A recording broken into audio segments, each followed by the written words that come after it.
Tidak pandai mengaji Quran selamat tak di akhirat? Orang yang tak pandai mengaji Quran dia kata akhirat selamat ke tak? Orang yang ikut Quran selamat di akhirat. Ada orang tak pandai mengaji tapi dia pergi dengar orang mengajar dan dia ikut, selamat di akhirat. Orang kata haram dia tinggalkan, orang kata tak boleh dia tak buat. Dia tak baca Quran tak pandai. Bang, tapi dia dengar tu duduk khabar. Gini tak boleh, haram, dia pun tinggal. Padahal itu daripada Quran. Kerana yang penting bukan baca Quran, iaitu ikut petunjuk Quran. Faham?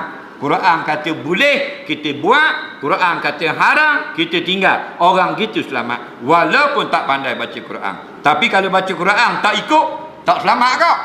Sebab tu Nabi kata, kamin qari'in yaqra'ul Quran wal Qur'anu yal'anu. Ramai umatku yang baca Quran, tapi Quran laknat pula muka dia.